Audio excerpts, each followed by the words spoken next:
안녕하세요. 금요일에 만나요. 제2화 온라인 상담소로 찾아뵙게 되었습니다. 저는 등촌이동 모아타운 주민합의체 대표 신진호입니다. 등촌이동 주민분들께서 가장 궁금해하시는 주제들에 대해서 이야기를 나눠보는 시간을 가질 텐데요. 저희가 단톡방에서 투표를 했어요. 그랬더니 첫 번째가 이주비, 분담금 대출, 그리고 이제 추가 분담금에 대한 거가 이 금요일에 만나요 1화 감정평가와도 연계가 되는 건데 그게 두 번째로 당연히 궁금하신 내용이었고, 세 번째, 네 번째 이런 것들은 새 아파트에 들어가서 살아야 되는데 살림을 해야 되는데 그래서 몇 평이 나오느냐, 또 평형 선택의 우선순위는 어떻게 되느냐, 이런 걸 또 많이 궁금해 하시고, 이제 모아타운은 저층 주거지고 등촌이동도 높이가 좀 문제가 되는 영역이 있잖아요. 그래서 높이와 층수가 또 궁금하신 분들이 있었고, 질문을 좀 분석을 해보면은 이주비와 분담금, 그 돈에 대한 내용이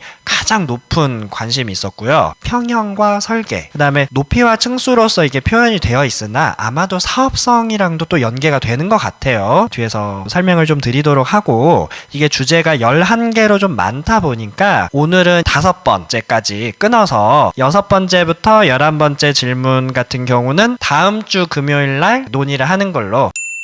이주비라는 말이 사실은 모호하게 느껴지실 수가 있거든요. 그래서 개념을 좀 봐야 될 것 같아요. 주택담보대출 갚을 돈, 이주해서 전세나 월세 구할 돈, 내가 실거주하지 않는 경우는 전세 세입자의 전세금을 빼줄 돈, 그게 이주비고요. 그래서 요 이주비를 대출을 해줘요. 대출은 보통 우리가 은행에서 받죠. 그 종전 자산의 가치에 대해서 주택담보대출을 받는 것과 좀 유사한 형태, 그렇게 생각을 하시면 되고, 그런데 이제 은행이 돈을 빌려줄 수가 있는데요. 시공사들도 현금이 많은 경우가 있습니다. 이 이주비 대출이 일부는 시공사도 제공을 할 수 있는 부분을 구체적으로 알아보려고 하고, 그리고 이주비라는 개념이 임차인분들이 계약기간을 못 채우셔가지고 이제 이주를 해야 되니까 보상을 해야 된다라는 개념으로 이주정착금, 주거 이전비, 이사비랑은 이게 다른 거예요. 그 부분 개념을 한번 잡고 가고요. 그래서 요 세 가지 돈에 대해서 누가 빌려주느냐? 당연히 은행이 빌려줘요.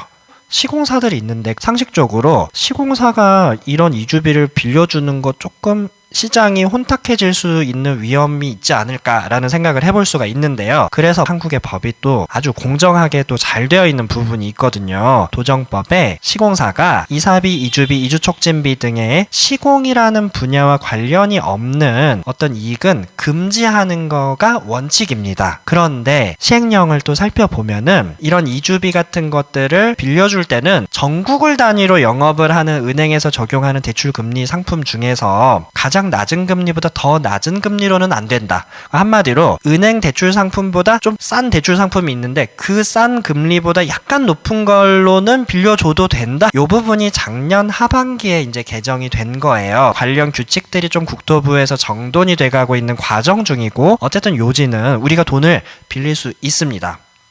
그리고 국토부 고시를 보면 이주비의 대출 이자, 그러니까 은행에서 이주비를 받았는데 그 대출 이자 부분은 시공사가 대여를 해줄 수 있게 또 되어 있어요. 그리고 금융기관 금리 수준, 그러니까 그 정도 금리로 추가 이주비는 받을 수 있다. 그래서 이주비라는 거는요, 주택담보대출과 좀 유사하다라고 설명을 드렸잖아요. 근데 L2V, DSR 이런 개념들이 복잡한데 사실 그런 복잡한 개념까지 오늘 말씀드릴 필요는 없을 것 같고, 은행에서 돈을 이제 이주비를 받아요. 그 돈으로 충분하실 수도 있어요. 근데 어떤 분들은 충분하지 않으실 수도 있어요. 부족하시다는 분들은 추가 이주비를 받을 수 있는데, 이 부분은 지금 아까 살펴본 시행령에 건설사들도 추가 이주비를 지급을 할 수 있다. 대신 조건이 있죠. 은행 상품의 그 금리에 준하는 정도로 빌려줘야지. 근데 이제 우리가 진짜로 돈을 빌려줄 건지는 돈 있는 사람한테 물어봐야죠. 그럼 돈 있는 사람이 은행이에요. 그리고 시공사 보니까 이렇게 굵직한 삼성, 현대, 포스코 같은 데들이 좀 현금이 좀 많아요. 근데 이제 이분들이 요새 분위기 안 좋잖아요. 우리한테 돈 빌려줄까요? 라는 질문을 한번 해봐야 된다라는 거죠. 이 고민에 있어서는 분담금 대출도 동일하게 적용이 돼요. 종후자산, 어떤 조합의 이제 이 프로젝트에 대해서 돈을 빌려가지고 은행과 조합과 조합원 3자가 이자나 이런 부분들에 대해서 협의를 해나가는데 돈을 빌려줄까요? 빌려주는 입장에서. 그래서 정비 사업을 할 때 은행 입장에서 한번 저희가 생각을 해보자면 서울에 정비 사업 하는 곳과 죄송스럽지만 지방에 정비 사업 하는 곳에 어디다가 돈을 빌려주고 싶으세요? 라고 물어본다면 아무래도 서울이 조금 더 안정적인 거는 있어요. 소규모로 하는 경우에 요새 시공비가 너무 오르고 설계비도 오르고 그래서 이게 좀 쉽지가 않거든요. 소규모로 하는 데를 돈을 빌려주고 싶을까요? 아니면은 좀 넓게 통개발하는 데를 돈을 빌려주고 싶을까요? 이분들이 장사를 잘해서 아파트를 잘 팔아서 이윤이 잘 남겠다라는 그런 좀 확신이 있어야 돈을 빌려줄 텐데 뭐가 더 상품성이 있을까요? 그럼 그걸 고민을 해보셔야 되고, 백을 제가 예를 들어봤는데 에르메스나 샤넬 같은 경우는 이렇게 샤테크라는 말이 있잖아요. 우리가 사실 믿고 에르메스 백을 살 수 있거든요. 믿고 샤넬 백을 살 수 있어요. 그게 1,000만 원, 2,000만 원 혹은 1억이 넘는다고 하더라도 시간이 지나면 이건 오를 거야 라는 믿음을 모두 다 가지고 있어요. 돈이 없어서 못 사는 거지 살 수만 있다면 살 수 있거든요. 은행 입장에서도 마찬가지예요. 이렇게 좀 확실한 상품성이 보장되는 거에 대해서 돈을 더 빌려주실 수 있겠죠. 그리고 주식을 사더라도 뭐 애플이나 마이크로소프트나 삼성전자나 이렇게 탄탄한 기업들의 어떤 투자를 하거나 은행 입장에서 돈을 빌려준다라고 하는 거는 뭐 단기간에 조금 이 기업들이 뭐 안 좋을 수도 있겠지만은 장기적으로 봤을 때 이분들은 되게 돈을 갚을 능력이 출중한 분들이잖아요. 등촌이동 무아타운으로 다시 돌아가서 생각을 해보면요. 총 6개 조합이 통합 계획을 실현하는 방식으로 시공사에 대한 선정도 동시에 입찰 공고를 올리려고 지금 계획을 하고 있는데요. 6개가 다 개발이 된다라고 하면 이 로고처럼 근사한 모양이 되겠죠. 만약에 그럴 일은 없겠지만은 뭐 2군데만 이렇게 된다라고 하면은 소규모로 된다라고 하면은 상품의 가치가 약간 낮아질 수밖에 없겠죠. 그리고 시공 단가도 좀 올라갈 수밖에 없겠죠. 그러면 은행 입장에서 통합적으로 개발이 잘 되는 거에 돈을 빌려주고 싶을까? 아니면은 소규모로 되는 거에 돈을 빌려주고 싶을까? 또 금리를 받을 때 어디에 싸게 빌려줄까? 이런 걸 저희가 한번 생각을 해봐야 되고요. 금리가 요새 많이 올라가지고 한국은행 기준금리를 제가 한번 2000년도부터 이렇게 2023년까지 좀 조사를 해서 그래프로 표현을 해봤는데요. 롤러코스터 같아요. 주요 이슈들을 또 표기를 해보면은 뭐 IMF, 뭐 닷컴 버블, 뭐 전쟁, 서브프라임, 모기지론으로 인한 불황이 있었고, 또 최근에는 코로나가 있었고 전쟁이 있었거든요. 그래서 지금은 기준금리가 0.5에 머물러 있다가 이렇게 쫙 올라가고 막 그랬어요. 다들 좀 걱정을 많이 하시고. 근데 사실은 과거로 돌아가 보면은 서브프라임 직전에 이게 금리가 상당히 지금보다도 더 높기는 했어요. 그러면 금리가 이게 앞으로 높아질까? 혹은 낮아질까? 요거는 저희가 신이 아닌 이상 이거를 정확하게 예측을 할 수가 없는데, 이제 모아타운의 장점은 속도거든요. 결국 우리가 금리를 걱정하는 거는 돈을 빌렸는데 이게 이자가 너무 많이 나가가지고 사업비가 너무 올라가고 분담금이 너무 늘어날까 봐서 우리가 이제 걱정을 하는 거잖아요. 좀 가상으로 한번 계산을 해봤어요. 5천억 원을 빌렸을 때 금리가 좀 더 올라가가지고 5%다. 근데 우리가 사업을 굉장히 빨리 해서 2년 만에 돈 빌린 거를 다 막 갚았다라고 한번 가정을 해볼게요. 그리고 두 번째로는 금리가 굉장히 내려갔어요. 2%대로 다시 내려가가지고 근데 사업이 좀 6년 걸렸다. 근데 계산을 해보면 만약에 이렇다라면은 오래 걸리면 금리가 낮아도 이자는 더 나가요. 물론 금리가 낮고 기간도 짧게 끝내면 당연히 이자가 줄어들겠죠. 금리는 우리가 마음대로 못하는 거지만 사업 속도는 우리가 노력하면 어느 정도는 할 수 있는 거다. 그래서 이자를 줄이는 걱정은 좀 시기를 단축시키는 거에 집중을 해야 될 것 같아요. 이제 이주비 분담금 대출은 나온다. 그리고 은행이 빌려준다. 시공사가 빌려준다. 빌려줄 사람들이 좀 더 낮은 금리로 돈을 잘 빌려주려면 모양이 좀 근사해야 된다. 믿고 빌려줄 수 있는 프로젝트다라는 거를 만들어야 되는 거고, 그리고 두 번째로 금리가 높든 낮든 속도가 빠르면 이자로 나가는 돈은 최소화된다. 기억하시면 좋을 것 같습니다. 이주비가 나오는 시기는 언제쯤인가요? 라고 댓글로 질문을 해주셨는데요. 관리처분인가 정도쯤 이주비 대출에 대한 안내가 나갈 거고요. 그래서 이주하기 전 시점으로 돈이 계좌로 딱 들어올 수 있도록 그렇게 절차가 진행이 되니까요. 그 부분 이제 걱정하지 않으셔도 됩니다. 분담금에 대해서 이제 궁금해 하셨는데 지지난주 방송에서 많이 설명을 드렸어요. 분담금은 기본적으로 선택한 평형의 분양 가격에서 내가 가지고 있는 부동산의 가액을 빼주면 돼요. 그리고 가액이라 함은 종전 자산, 가지고 계신 부동산의 감정평가 금액에서 이 사업의 비례율을 곱하면 돼요. 그럼 조합원 분양가가 뭐 평당 한 2천만 원 초반대라고 가정했을 때 뭐 8사 8억대나 5구 6억대 조합원 분양가라면은 굉장히 좋은 가격 아닐까요? 라고 제가 말씀을 드렸었는데 이 조합원 분양 가격도 유동적이고 비례율도 유동적이에요. 우리가 일반 분양을요 비싸게 팔면요 저희 분담금은 낮아질 거예요. 그러니까 그런 부분이 있어요. 그래서 분담금을 최소화하기 위해서 고민을 해왔던 것이고 이 전략의 기본은 6개를 묶어가지고 시공 단가를 낮추고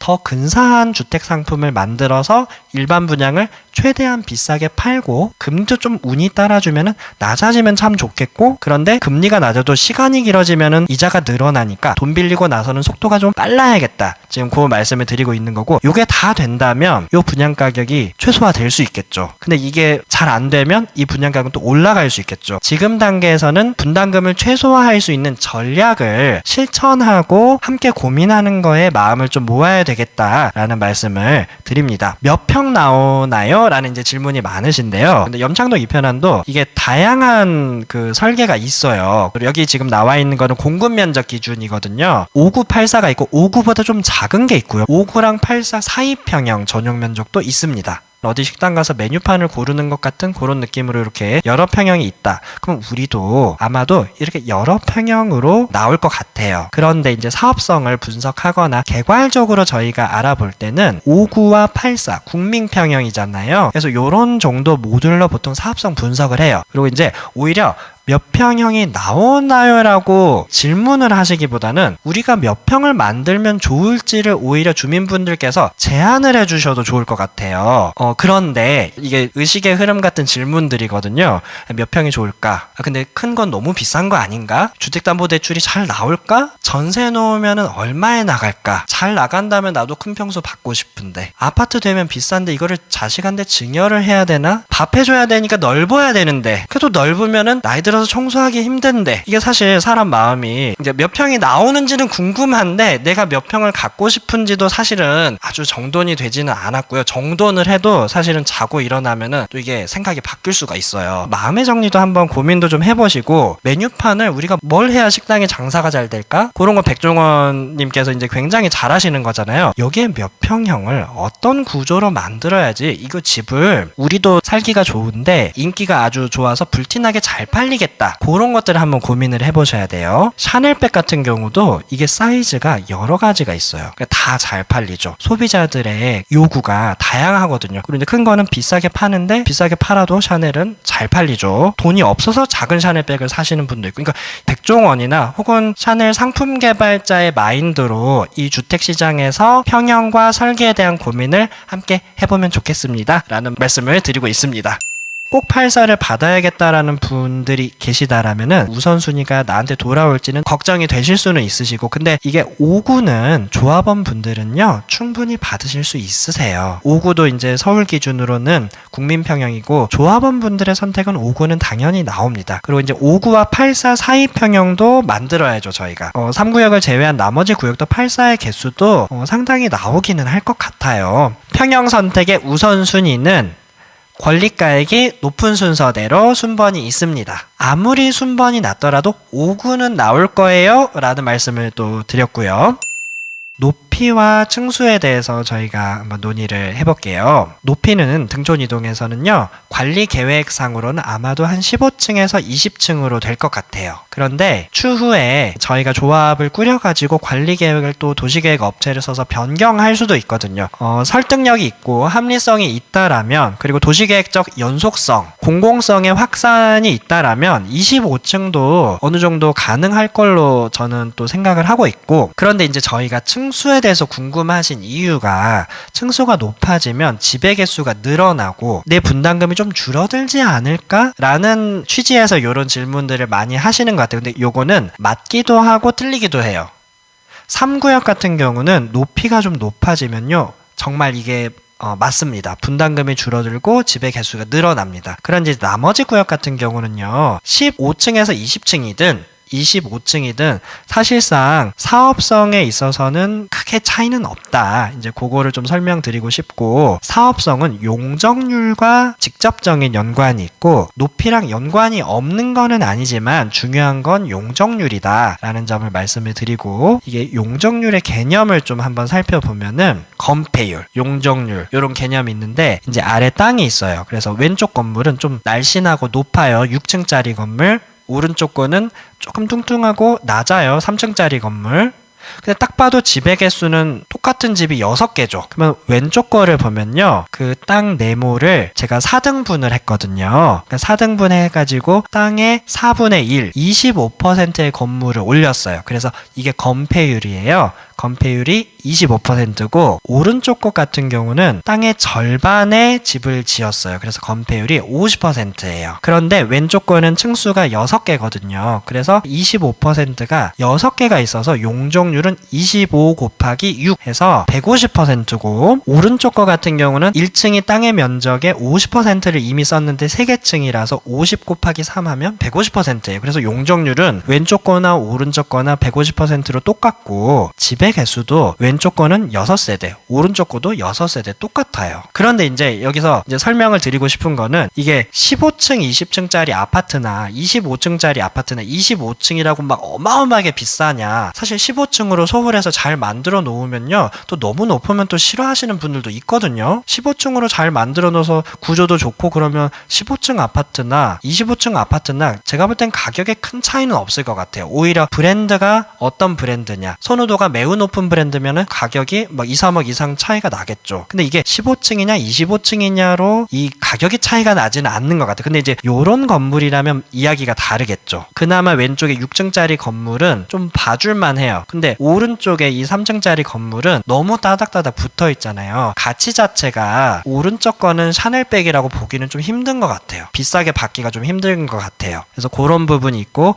근데 어쨌든 집의 개수는 용적률과 연계가 되는 거지 층수랑 연계가 되는 건 아니다. 그리고 일정 층수 한 15층이 이상으로 올라간다라면은 용적률이 250%가 이제 2종 일반 주거 지역의 상한 용적률이거든요. 그래서 그렇게 250%가 나오면 나오는 집의 개수는 똑같고 분담금도 아마 거의 비슷할 거다. 오히려 사업성이나 수익률 그런 것들은 그냥 전체 기반 시설이나 환경, 아파트의 브랜드로 결정이 되는 부분이 클 거다라는 말씀을 드리고, 대신에 이제 3구역의 자연경관지구는 이야기가 달라요. 왜냐면 현재 기준으로는 5층으로밖에 지을 수가 없거든요. 그래서 요거를 위해서는 다양한 어떤 정책의 변화, 경관지구에 대한 높이는 조례로 위임이 되어 있어서 서울시 조례를 좀 바꾸는 방향으로 등촌이동 주민분들과 강서구 경관지구 일대 주민분들께서 힘을 모아서 좀 정책 제안을 하고 있고, 경관지구의 높이라는 거가 사실은 쉽지가 않은 거고 좀 시간이 걸릴 수 있고, 그런데 지금 서울시가 경관지구 내에서 학교를 지을 때 원래 7층까지밖에 안 됐었거든요. 근데 요거를 8층에서 10층을 짓겠다라고 도시계 국장님께서 인터뷰를 하셨고, 오세훈 시장님도 이렇게 말씀을 하셨고, 그래서 요런 흐름 좀 본다라면 이 주택을 지을 때도 한 높이를 7층 정도 짓는 거에 대해서 이제 최근에 오세훈 시장님의 멘트는